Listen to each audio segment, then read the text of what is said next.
తొండము నీకదంతము తోరపు బొచ్చయు వామహస్తమున్ మెండుగమ్రోయు గజ్జలను మెల్లని చూపుల మందహాసమున్ కొండక గుచ్చు రూపమున కోరిన విద్యలకెల్ల యొచ్చవయ్యుండెడి ఓయి గణాధిప లోకనాయక నీకు మ్రొక్కెదన్ తొలుత అవిఘ్నమస్సంచు దూర్చటి నందన నీకు మ్రొక్కెదన్.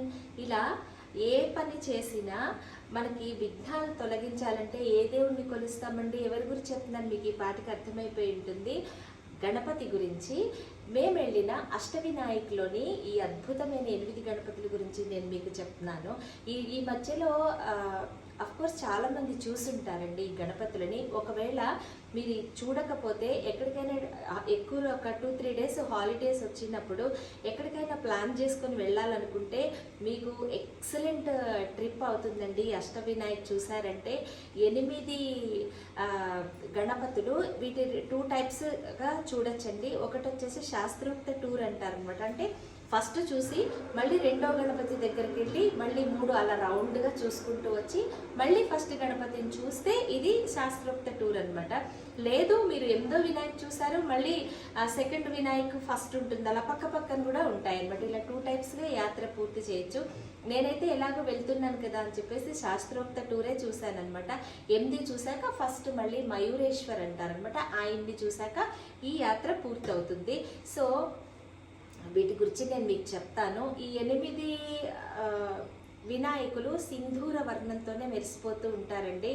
కోరిన కోరికలు తీర్చే అద్భుతమైన క్షేత్రాలు. ఎవరైనా చూడకపోతే కనుక తప్పకుండా ఈ యాత్ర ప్లాన్ చేసుకోవచ్చు. ఆ తర్వాత ఈ గణపతులలో 8 గణపతులలో ఒక గణపతి మాత్రం కుడివైపు తొండం కలిగి ఉంటారు. తత్తిమ అందరూ కూడాను సింధూర వర్ణంతో ఎడమ వైపు తొండమై కలిగి ఉంటారనమాట. కోరిన కోరికలు ఇమ్మీడియట్గా తీరాలంటే అద్భుతమైన క్షేత్రం ఇది.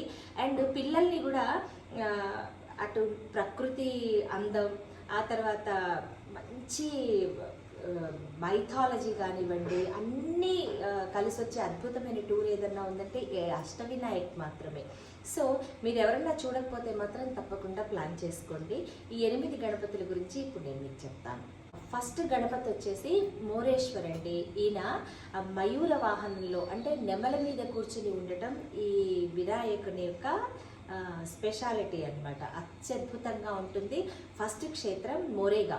జనరల్గా వినాయకుడి వాహనం మూషికం కదా, మూషికం కాకుండా ఈ నెమలి కలిగి ఉండడం వాహనం ఈ వినాయకుడి ప్రత్యేకత. కానీ మోరేశ్వర్గా పిలువబడే అత్యద్భుత టెంపుల్ అనమాట ఇది. సింధూరాసురుడనే రాక్షసుడిని సంహరించారని ఈ స్వామిని స్థల పురాణం అనమాట. అందుకే ఈ క్షేత్రానికి అద్భుతమైన మహత్యం. శివాలయాలలో ఉండే పెద్ద నంది, శివుడి ముందు పెద్ద నంది ఉంటుంది కదండి.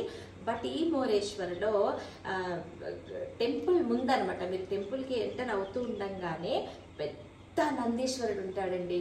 నందీశ్వరుడు స్వయంగా ఆయన కోరిక మేరకు ఇక్కడ కొలువై ఉన్న అద్భుత క్షేత్రం అనమాట. ఆ నందీశ్వరుడి చుట్టూ పెద్ద మెష్ తోటి ఇది కట్టుంటుంది. ఎంత పెద్ద నందీశ్వరుని మీరు అక్కడ చూడొచ్చు.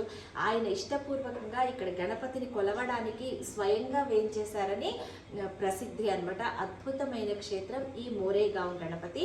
ఇది నేను ముందు చెప్పినట్టుగా మయూర వాహనం అన్నట్టు ఇక్కడ స్పెషాలిటీ. అందుకే ఆయన పేరు మయూరేశ్వర్.